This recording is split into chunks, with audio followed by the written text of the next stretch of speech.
और सबसे पहले आपको हमारी तरफ से ईद मुबारक इन एडवांस। और आज आपको बुलाने का यहाँ पर मुद्दा और मकसद ये था कि जैसे कि आप जानते हो कि हमारा जो डिस्ट्रिक्ट बारामूला है ये एस्पिरेशनल डिस्ट्रिक्ट्स में से एक डिस्ट्रिक्ट है। हम उन चंद डिस्ट्रिक्ट्स में से एक डिस्ट्रिक्ट हैं और बड़े लकी हैं इस सेंस में कि ये डिस्ट्रिक्ट जो है एस्पिरेशनल डिस्ट्रिक्ट जो होता है इसके साथ ऑनरेबल प्राइम मिनिस्टर जो है कि डेवलपमेंट के हवाले से।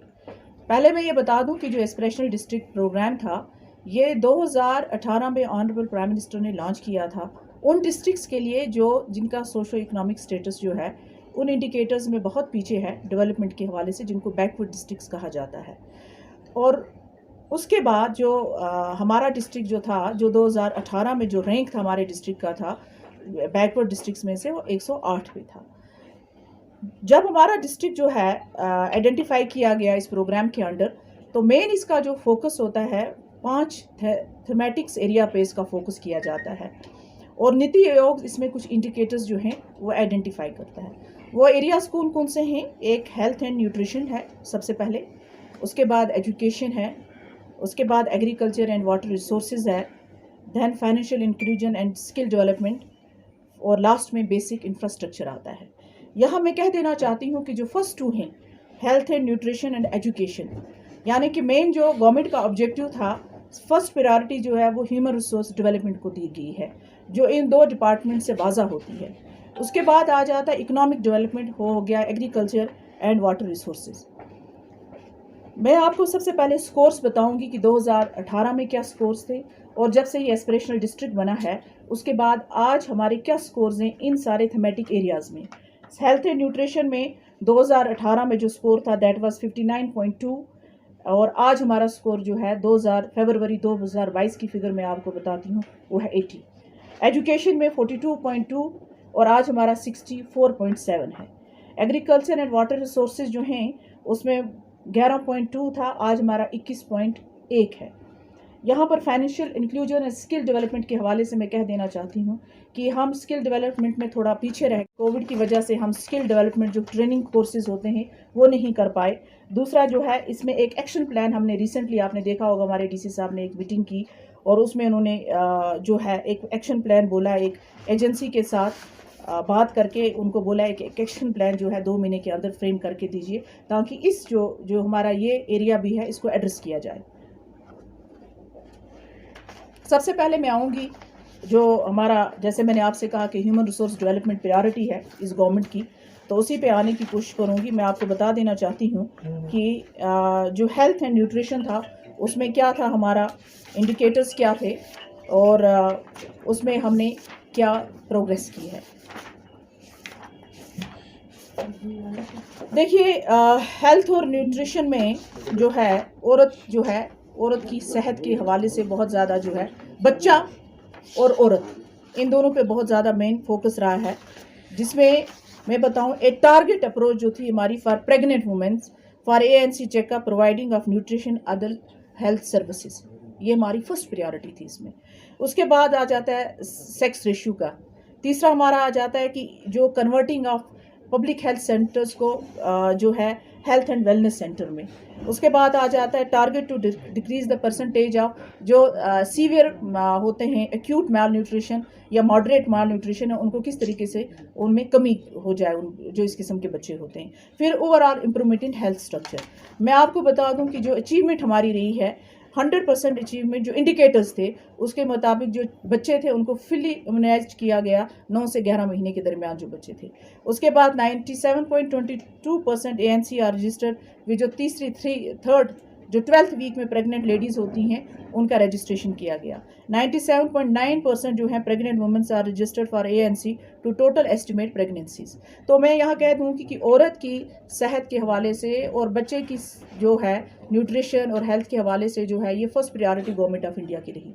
Number 2, all pregnant women 100% tested positive for severe. हमें अक्सर औरतें जो होती हैं एनीमिया का शिकार होती हैं, जब वो प्रेग्नेंट होती हैं उस तरफ तवज्जो नहीं होती, लेकिन आज जो है हमने जो हमारा टारगेट था उसमें हमने 100% अचीव किया है। इसी तरह सेक्स रेशियो के हवाले से था।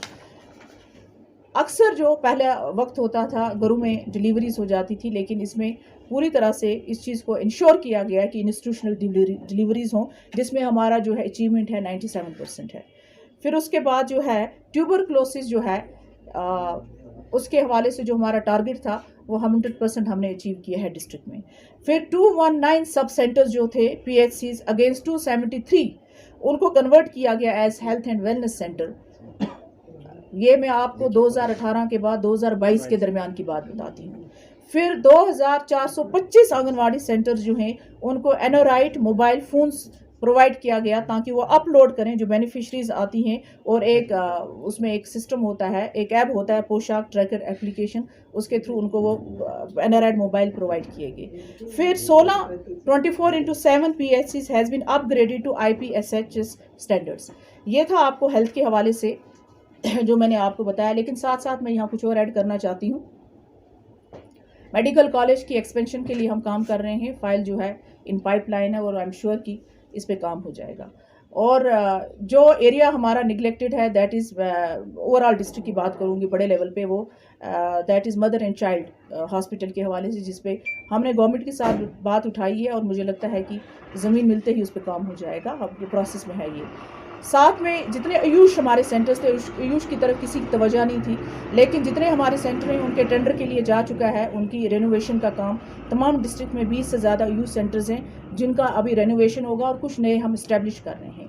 अभी जब हमारे लास्ट ईयर आयुष के मिनिस्टर आए थे उस टाइम हमने उनसे रिक्वेस्ट किया था एक इस कानसपुरा में 50 बेडेड हॉस्पिटल के लिए, और तब उन्होंने कमिटमेंट किया था कि वो हमें पैसा देंगे। और मैं आपको इन्फॉर्म करती हूँ कि रिसेंटली हमने उसका म्यूटेशन किया पिछले हफ्ते, उसके सारे कागज़ बना के हमने डायरेक्टर और विवेक भारद्वाज को सबमिट किया और उन्हें आगे गवर्नमेंट ऑफ इंडिया को फॉरवर्ड कर दिया और इंशाल्लाह 1 महीने में 50 बेडेड हॉस्पिटल पे जो है काम शुरू हो जाएगा। अब हम दूसरे सेक्टर की तरफ आते हैं, वो एग्रीकल्चर एंड वाटर रिसोर्सेज। और एग्रीकल्चर और वाटर रिसोर्सेज का जो हमारा ये था मेन मुद्दा था कि किन किन एरियाज़ पे काम होना चाहिए। एक तो डबलिंग था क्रॉप का, दूसरा था providing hassle free credit facilities to the farmers, farm mechanization. लोगों को ज़्यादा से ज़्यादा लेबर कंपोनेंट पे खर्चा होता है, इसलिए लोग एग्रीकल्चर से दूर भागते हैं। हमारी पूरी कोशिश है कि लोगों को मशीनरी प्रोवाइड की जाए। उसके साथ providing of is accessibility of market. उसके बाद रिजिनोवेशन ऑफ वाटर रिसोर्सेज। ये तकरीबन 700 बॉडीज़ हमने जो है रिजिनोवेट किया, आइडेंटिफाई किया, कोशिश किया कि वो जो है वो इस वक्त फंक्शनल भी हैं। फिर ऑर्गेनिक विलेज और हाई डेंसिटी पे हमारा फोकस है। आपको मैं बता दूं कि ये हमारी मेजर अचीवमेंट्स जो हैं एग्रीकल्चर सेक्टर में क्या क्या रही। Delta ranking NITI Aayog aspirational district का है, हमें अवार्ड मिला। इसमें कोई स्पेशल फंड्स नहीं दिए जाते, बट आपकी परफॉर्मेंस के मुताबिक आपको अवार्ड मनी दिया जाता है। जो हमारा फर्स्ट रैंक आया था 2000 नवंबर 21 में, तो हमें अवार्ड मिला 360.411 करोड़ लैक्स का, यानी पहले 3 लाख 10 लाख इस तरीके से डिस्ट्रीब्यूशन होता है। फिर हमारा थर्ड रैंक आया, पीछे चले गए 2022 में। उसके बाद फिर हमारा थर्ड रैंक आया एग्रीकल्चर फरवरी 2022 में। यहाँ मैं आपको बता देना चाहती हूँ जो हमारा पैसा मिला अवार्ड मनी वो जो है वो किन किन चीज़ों पे हुआ। आपने रिसेंटली देखा होगा मशरूम यूनिट्स बहुत ज़्यादा इस्टेब्लिश हो गए हैं। हमारा 315 मशरूम यूनिट्स इस्टेब्लिश हुए हैं, highest in UT, Jammu Kashmir UT. हमारा तकरीबन 15,000 सॉइल कार्ड्स इशू हुए हैं। और उसके बाद 3 सॉइल टेस्टिंग लैबोरेटरीज इस्टेब्लिश वागुरा, डंगी विचार, बिम्यार में हुई है।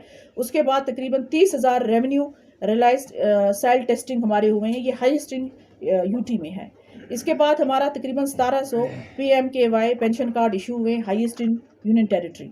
उसके बाद हमारा जो है वर्मी कंपोस्ट जो हमारा इस्टेब्लिश हुआ है वो हाईएस्ट इन यूनियन टेरिटरी है।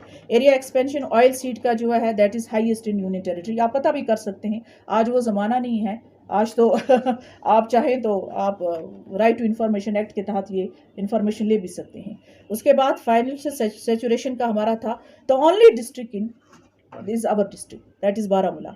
इसी तरह हमारा फिर छोटी छोटी चीज़ें हैं, लेकिन आपको ये छोटी चीज़ें लगती होंगी, लेकिन ये पब्लिक को, जो आम लोग हैं रूरल एरियाज, जो हमारी 80% पॉपुलेशन है, ये उनको एड्रेस करता है। तो ये हमारी बैकबोन है, हमारी इकोनॉमी एग्रीकल्चर, इसलिए उनके लिए बहुत बड़ी चीज़ें हैं। तो इसी तरह lavender for the first time हमने इंट्रोड्यूस किया और ये तकरीबन फर्स्ट टाइम डिस्ट्रिक्ट में हुआ, उड़ी की तरफ हुआ है। आहिस्ता आहिस्ता हम इसका देखेंगे, क्योंकि हर क्रॉप के लिए डिफरेंट क्लाइमेट होना चाहिए। लेवेंडर कहाँ होगा, मस्टर्ड कहाँ होगा, उस तरीके से आहिस्ता आहिस्ता एरियाज आइडेंटिफाई करके इसको बढ़ा दिया जाएगा। Area expansion winter vegetable cultivation first time हुई है इन आवर डिस्ट्रिक्ट, तो ये एग्रीकल्चर का था। तकरीबन सॉइल कार्ड में आपको बता चुकी हूँ कि किस तरीके से हमने डिस्ट्रीब्यूट किए हैं। इसी तरीके 1 लाख से ज़्यादा फैमिली जिनको किसान क्रेडिट कार्ड फैसिलिटी मिली है। इसी तरीके से तकरीबन बेनिफिशरीज किसान पीएम किसान में जो है तकरीबन 1 लाख से ज़्यादा हैं। अब मैं आऊँगी कि जो हमारा फर्स्ट हमें पैसा मिला 74 लाख रुपीज़ अवार्ड मनी, वो किस चीज़ पे खर्च हुआ। एक तो हमारा वो पैसा जो है एस्टेब्लिशमेंट ऑफ मशरूम यूनिट्स पे खर्च हुआ, उसके बाद उनकी ट्रेनिंग पे खर्च हुआ, कैपेसिटी बिल्डिंग पे खर्च हुआ, उसके बाद strengthening of training come centres जो बारामूला बने उन पे खर्च हुआ।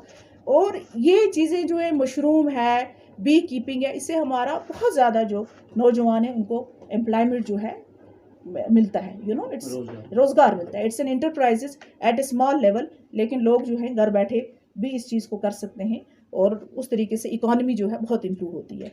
बी कीप्स का जो है वो हमारा उस पर खर्च हुआ है और ऑर्गेनिक फार्मिंग पे हुआ है, जो फर्स्ट अवार्ड मनी हमें मिला है। यह था एग्रीकल्चर के हवाले से। अब मैं एजुकेशन की तरफ आ जाऊँगी। एजुकेशन, आप जानते हैं कि एजुकेशन हमारा जो है फोकस्ड एरिया रहा है। इसमें सबसे पहले 3 चीज़ें गवर्नमेंट ने की कि तमाम जो गवर्नमेंट स्कूल्स हैं और ख़ास तौर पे जहाँ पे लड़कियाँ हैं वहाँ पे बिजली, पानी और टॉयलेट, ये 3 फैसिलिटीज़ जो हैं, ये बेसिक फैसिलिटीज़ हैं, ये होनी चाहिए वहाँ पे। 100% electrification achievement in high and higher secondary schools, you can confirm, और अगर हमारी फिगर्स हों आप कंफर्म कर सकते हैं। 1975 school 100% provided with functional drinking water. इसके बाद आउट ऑफ 1964 कोहेड स्कूल्स जो हैं उनमें से 1917 स्कूल्स को फंक्शनल टॉयलेट्स प्रोवाइड किए गए। 100% students of primary and upper primary level covered under text books जो उनको फ्री मिली हैं एंड यूनिफॉर्म मिली है। उसके बाद kindergarten for the first time हमारे डिस्ट्रिक्ट्स में हुआ है। 18 स्कूल्स में किंडरगार्टन स्कूल्स जो हैं वो इंट्रोड्यूस हुए हैं। 12 middle school upgrade to the high level जो है स्कूल इंट्रोड्यूस हुए। 17 high level upgraded to higher secondary जो है अपग्रेड हुआ है। इसके बाद बहुत सारी लैब्स जो हैं 15 से 16 लैब्स जो है हायर सेकेंडरी स्कूल्स में जो है इस्टेब्लिश की गई हैं। उसके बाद CL लैब्स जो हैं तकरीबन 114 लैब्स जो हैं वो इस्टेब्लिश की गई हैं। Free cost of text books were provided to all eligible students. ये हमारा एजुकेशन है, लेकिन इसमें मज़ीद और बहुत काम करने की ज़रूरत है। मैं फाइनेंशियल इंक्लूजन पे आती हूँ, और फाइनेंशियल इंक्लूजन आपकी ज़िम्मेदारी है कि ये जो हमारे पास स्कीम्स हैं ये लोगों तक पहुंचनी चाहिए और इनका लोगों को बेनिफिट मिलना चाहिए। देखिए, फाइनेंशियल इंक्लूजन जो है ना, बहुत सारे लोग इससे अवेयर नहीं हैं, लेकिन इसके बेनिफिट्स बहुत ज़्यादा हैं। तो गवर्नमेंट का जो फोकस एरिया था वो था special drive for financial inclusion. मुझे लगता है इस पर काम करने की ज़रूरत है ताकि आम लोगों को इनके बेनिफिट्स पता चल पाएँ। टारगेट अप्रोच जो थी 100% coverage under individual beneficiary scheme के तहत था। फिर जो हमारा ये था कि किस तरीके से इंश्योर करें bank, financial institution, government machineries, ताकि स्मूथ और हैसल फ्री क्रेडिट फैसिलिटीज़ जो है वो मिल सके लोगों को। इस पे हम मीटिंग लेंगे और मैं देखूंगी कितना एक प्रोग्रेस है अपार्ट फ्रॉम दिस जो पेपर्स पे है। तो फिर ट्रेनिंग कोर्सेज हैं। यहाँ मैं 3-4 स्कीम्स का मैं आपको इंश्योरेंस स्कीम्स का जिक्र करना चाहूँगी, और मुझे लगता है आपके थ्रू हमारे लोगों तक ये पहुँचना चाहिए, जो कि मुझे भी फॉर द फर्स्ट टाइम पता चला जब मैंने इसकी मीटिंग ली। वो ये है, एक तो है ये सारी इंश्योरेंस स्कीम्स हैं और कोई ज़्यादा पैसा नहीं है, 12 रुपये साल के भरने हैं। दूसरी स्कीम में 300 कुछ रुपये साल के भरने हैं। किसी को 2 लाख रुपया मिलेगा, 3 लाख रुपया मिलेगा, कहीं एक्सीडेंट हो जाता है, किसी की डेथ हो जाती है, कोई और चीज़ हो जाती है, तो आपको 12 लाख रुपया साल का भरना है और आपको 2 लाख रुपया मिलेगा। तो ये आम लोगों को अवेयर होना चाहिए। जैसे PMSBY इंश्योरेंस स्कीम है, जिसमें हमें टारगेट तो था तकरीबन 96 लाख रुपये, 96,00,000 हमारा ये था, लेकिन 96,000 सॉरी, लेकिन हमने तकरीबन 1,15,000 उससे ज़्यादा, यानी टारगेट से ज़्यादा हमने किया। इसमें हमारे एग्रीकल्चर डिपार्टमेंट का बड़ा रोल है। इसी तरह फिर PMJJBY स्कीम है, इसमें 300 कुछ रुपया आपने साल का भरना है और इंश्योरेंस हो जाएगा। इसमें 46 हमारा टारगेट था, लेकिन हमने जो अचीव किया है दैट इज़ 53,000। इसी तरह फिर PMJDY जो है, इसमें 3 लाख एंड समथिंग टारगेट था, 55 का टारगेट था 1000, लेकिन 3,58,000 हमने इसका अचीव किया है। अटल पेंशन योजना स्कीम है, जिसमें 6,000 कुछ हमारा था, लेकिन हमने 6,000 के लगभग अचीव किया है इसको।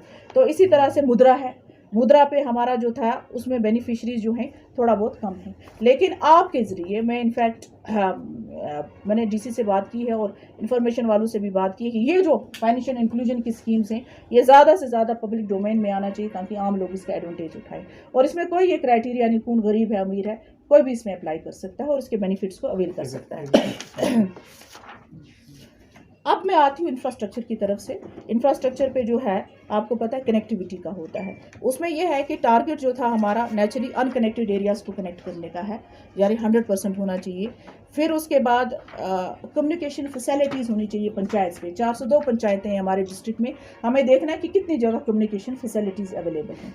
उसके बाद है प्रोवाइडिंग पोर्टेबल ड्रिंकिंग वाटर जो है टू वाटर स्ट्रेस्ड एरियाज। पानी के हवाले से जो JJM है, JJM से मैं अभी सेटिस्फाई नहीं हूँ क्योंकि उसके रूल्स चेंज हो गए थे। इस साल वो टेंडरिंग में चला गया है। लास्ट ईयर हेजिटेट कर रहे थे कॉन्ट्रैक्टर्स, सब कुछ जो था हर चीज़ जो कॉन्ट्रैक्टर्स को परचेज करनी थी, इसलिए कोई टेंडर का रिस्पांस नहीं आया। इस बार हमें उम्मीद है कि गवर्नमेंट ने उसमें रिलैक्सेशन हुआ है और टारगेट हमारा डिस्ट्रिक्ट इस साल है और मुझे उम्मीद है कि इस बार JJM में यानी पानी की मसले मसाइल हमारे इस साल हल हो जाएंगे। तो ये तकरीबन जो है ऑल हैबिटेशंस जो हैं, तकरीबन जो मैं बताऊँ आपको कितनी हैबिटेशंस जो हैं वो कनेक्टेड हैं इस वक्त हमारे इसके साथ। हैबिटेशन 105 ही टोटल, ठीक है। 105 में से तकरीबन जो है ऑल वेदर जो रोड होता है, मैं रोड्स की बात कर रही हूँ, ऑल वेदर रोड्स, उसमें तकरीबन 92.38% हमने जो है कवर किया है। लेकिन अभी जो है 8 हैबिटेशन जो हैं वो कनेक्टेड नहीं है, जो कि इस साल हमारा है कि उनको हम इस साल जो है कनेक्ट करेंगे। उसके साथ हमारी 402 पंचायतें हैं।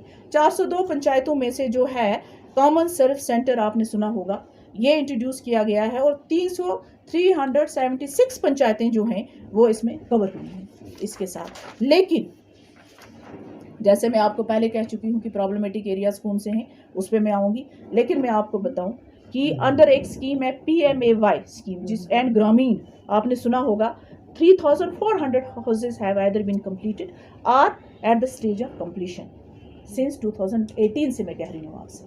तो लेकिन कुछ अभी चीज़ें हैं जिन पे काम करने की ज़रूरत है। कल भी हमारी मीटिंग हुई, बहुत जल्दी मुझे लगता है जो इंटरनेट की प्रॉब्लम्स आती है फार फ्लंग एरिया में वो एड्रेस हो जाएंगी। भारत नेट 402 पंचायतों में जो है नेट की फैसिलिटी को प्रोवाइड करेगा इंटरनेट की, और ये रिजॉल्व कर देगा हमारा इंटरनेट का प्रॉब्लम। फसल बीमा अभी हमारे डिस्ट्रिक्ट में इंट्रोड्यूस नहीं हुआ है। अभी ऑनरेबल मिनिस्टर जितेंद्र जी आए थे, उनके सामने ये इश्यूज हमने रेज किया और मुझे लगता है कि ये हमारे डिस्ट्रिक्ट में इंट्रोड्यूस हो जाएगा उनके इंटरवेंशन से। ई-नैम और ई-लर्निंग ऑफ फ्रूट मंडीज, उनको कनेक्ट करना, ये जो है इस पर हमें काम करने की ज़रूरत है। मेजर इश्यूज जो हैं, अच्छा अक्सर हम ये कहते हैं कि जैसे हमारे डेयरी प्रोडक्ट्स जो हैं उसमें इवन अब सरप्लस हो रहा है और अब गवर्नमेंट ने रोक लगा दी है जो डेयरी फार्म्स के लिए। अभी जो पुराने हैं उसमें हमें बहुत ज़्यादा इंक्रीज़ हो गया प्रोडक्शन, तो हम डेयरी प्रोडक्ट्स की तरफ जाना चाहते हैं। इसी तरह मैं आपको बता दूं, the target of 100% annual vaccination have been achieved. ये इस एरिया की तरफ किसी को ध्यान नहीं। दूध तो सब कहते थे दूध भी ये हो, लेकिन जानवरों का कोई ख्याल नहीं रखता था, तो वैक्सीनेशन पे बड़ा ख्याल रखा गया। उसके लिए स्पेशल कुछ गाड़ियाँ भी अरेंज हुई हैं, नहीं तो कौन जानवर को लाएगा फिर वहाँ ला के उसका ये सब करेगा। वो भी गवर्नमेंट जो है उस तरीके से करती है ताकि ऑन डोर स्टेप लोगों को ये चीज़ें मुहैया हो सके। कुछ और चीज़ें मैं बताऊंगी हार्टिकल्चर और एग्रीकल्चर के हवाले से। लेवेंडर मैंने आपसे कहा, मस्टर्ड अभी मेरा कोई भाई यहाँ पूछ रहा था, यहाँ है नहीं तो मैं इसको जवाब दे देती। वो ये था कि the productivity of mustard have gone up to 3% of total consumption to 25%। पहले तो ये तकरीबन 1000 हेक्टर पे होता था, अब 10,000 हेक्टर्स पे मस्टर्ड की कल्टीवेशन होती है हमारे यहाँ। तो that's an achievement in itself. तो ये किन एरियाज में होती है, उड़ी में हो या रफियाबाद में हो, ये सारा डिस्ट्रिक्ट बारामूला ही है, ये सारा डिस्ट्रिक्ट बारामूला है। तो ये इसी को कहते हैं डबलिंग ऑफ क्रॉप्स। फिर इसी तरह एप्पल की तरफ हाई डेनिसिटी में आपको बता देती हूँ। High density if I am not mistaken, मुझे लगता है 50,000 के कितने हेक्टर्स पे हमारा जो है हाई डेनिसिटी पे हमारा इस बारी हुआ है, और 30,000 जो है वो इंशाल्लाह आने वाले इस साल में जो है हमने उसका टारगेट रखा हुआ है। आप ही के थ्रू मैं अपील करती हूँ कि नौजवानों को जो है एग्रीकल्चर की जितनी स्कीमें हैं, स्पेशली हार्टिकल्चर की जो स्कीमें, उसकी तरफ उनका जो है बेनिफिट अवेल करना चाहिए। ये तो था आपको एस्पिरेशनल डिस्ट्रिक्ट के हवाले से, लेकिन इससे मज़ीद मैं आपको बता देना चाहती हूँ कि लास्ट ईयर कोविड के बावजूद, कोविड हमें रहा कोविड के बावजूद जो हमारा एक्सपेंडिचर हुआ, जो खर्चा हुआ हमारे डिस्ट्रिक्ट में हुआ, वो 85% हुआ, यानी कि बहुत कम पैसा लैप्स हुआ। आपको पता होना चाहिए कंपोनेंट्स क्या होते हैं डिस्ट्रिक्ट के डेवलपमेंट के लिए, क्या क्या कंपोनेंट्स होते हैं। एक तो यूटी कैपेक्स होता है, फिर उसके बाद सेंट्रल स्पॉन्सर स्कीम्स होती है, देन स्टेट होता है, स्टेट का शेयर होता है, इसी तरह से फिर आ जाता है हमारा एरिया डेवलपमेंट फंड। तो मैं यहाँ विद अथॉरिटी आपसे ये कहती हूँ कि हमने 85% उसमें अचीव किया, हमारा पैसा जो है वो लैप्स नहीं हुआ है। ये रीज़न बने जिसकी वजह से हमारे डिस्ट्रिक्ट को 3 नेशनल अवार्ड्स मिले हैं। इसके लिए एक सर्टन पैरामीटर्स होते हैं, उन्हीं पैरामीटर्स को आइडेंटिफाई करके जो है ऑन मेरिट ये अवार्ड्स दिए जाते हैं। और ये किसी एक का इसमें रोल नहीं होता है, बल्कि एक टीम वर्क होता है। इलेक्टेड रिप्रेजेंटेटिव पंचायत से लेके, डीडीसी से लेके, चेयरपर्सन से लेके, नीचे जो हमारा VLW से लेके डीसी जो हमारा एडमिनिस्ट्रेशन का हेड है, वहाँ तक लेके एक टीम वर्क होता है, जिसकी वजह से जो है ग्राउंड पे काम होते हैं। But there are certain areas where Baramulla needs a special attention. Number 1 is our national highway, और उस पर हमारा डे 1 से जब हमारी काउंसिल बनी, हमने जितने यहाँ पे आउटरीच प्रोग्राम्स हुए, जहाँ भी रिप्रेजेंटेशन हुई, and I am telling you कि इंशाल्लाह जो है एडमिनिस्ट्रेशन ने अपना काम तमाम मुकम्मल कर दिया है। और मुझे उम्मीद है कि कुछ चंद दिनों में मैं दिल्ली जा रही हूँ, और मुझे उम्मीद है कि नेशनल हाईवे पे अब हमारा काम सीरियसली गवर्नमेंट ऑफ इंडिया करेगी। और ये उन्होंने करना है क्योंकि ये नेशनल इंटरेस्ट में है। ये सिर्फ इस डिस्ट्रिक्ट की डेवलपमेंट के लिए नहीं है, बल्कि ये नेशनल इंटरेस्ट में इसलिए है क्योंकि LOC हमारे साथ है। दूसरा हमारा मेजर जो था, इंडस्ट्री यहाँ पे डेवलप होनी चाहिए। मैं मुबारकबाद पेश करती हूँ यहाँ की एडमिनिस्ट्रेशन को, इन्होंने जहां मिलेट आइडेंटिफाई कर ली है, उसका इंटेंट भी मिल गया है। और अब मैं सेक्रेटरी जैसे मूव करेगा यहाँ, तो मैं प्रिंसिपल सेक्रेटरी से मिलूंगी, डायरेक्टर इंडस्ट्री से मैं मिलूंगी। तो ये एक बहुत बड़ा इकदाम है, किस तरीके से इंडस्ट्री, जिस तरह आपको प्रयासपुरा में है, नॉर्थ इसमें निगलेक्ट हो गया है, सियासत का शिकार हो गया, लेकिन मुझे लगता है टाइम लगेगा, लेकिन आपको इंडस्ट्री यहाँ डेवलप हो जाएगी। इसी तरह हमारा जो है एक दो चीज़ें और जो हैं मुझे इन्होंने बताई कि जो इसी में upgradation of Jhelum sports stadium at Baramulla, ये भी आपको जो है इसके लिए टेंडरिंग प्रोसेस में है, ये इंशाल्लाह होगा। फिर ओल्ड टाउन बारामूला का जो है डेवलपमेंट का है, एक पार्क का है, उसकी डेवलपमेंट के लिए भी एस्पिरेशनल डिस्ट्रिक्ट में जो है ये आइडेंटिफाई किया गया है। तो बाकी आप लाइब्रेरीज पे फोकस रहा है। This is for the first time in Baramulla कि आपके क्रियापा पार्क में 6-7 करोड़ की लाइब्रेरी बन रही है। और खाली क्रियापा पार्क में ही नहीं बन रही है, बल्कि डिफरेंट ब्लॉक्स में हम ब्लॉक वाइज लाइब्रेरीज बना रहे हैं, जहां बच्चों को क्वालिटी एजुकेशन ये बिल्कुल सही है। इनफैक्ट मैं आपको बताऊं, जैसे जिस ब्लॉक से मैं इलेक्शन लड़के आई हूं, आधे किलोमीटर पे आपको नेट की प्रॉब्लम आ जाएगी। ये इशू हमने उठाया है गवर्नमेंट के साथ। अभी आए थे रिसेंटली हमें प्रिंसिपल सेक्रेटरी नवीन जी, उनके साथ भी तमाम लोगों ने उठाया कि ये कम्युनिकेशन का प्रॉब्लम है। मुझे लगता है इसमें थोड़ा सा प्राइवेट कंपनीज ना हेजिटेट करती हैं। मैंने खुद जियो वालों से बात की थी, और जियो वालों ने मुझसे ये कहा जी आजकल, लेकिन जो ये भारत नेट है, भारत नेट, तो मुझे लगता है इससे हमारा कम्युनिकेशन का प्रॉब्लम जो है सॉर्ट आउट हो जाएगा। पार्किंग का GMC में शिफ्ट हुआ था हॉस्पिटल, GMC के इर्द गिर्द ही हम उसके लिए तो पुराना हॉस्पिटल जो है वो जमीन नहीं, जो गवर्नमेंट सोच रही है वो ये सोच रही है कि अगर हमें 60 कनाल GMC के साथ मिल जाते हैं इंडस्ट्रीज के, एक ही जगह पे हम वो सारा बिल्ड करें इंफ्रास्ट्रक्चर, और आपका जो एरिया जो है जहाँ पुराना था उसको हम पार्क बनाएं। पार्किंग के हवाले से हमने उठाया था, अभी तक सॉर्ट आउट हो जाना चाहिए था। मैं किसी से अगर हम बात कर रहे हैं कन्वर्ट किया गया है, बिल्कुल आई थिंक ये this is your point, not production.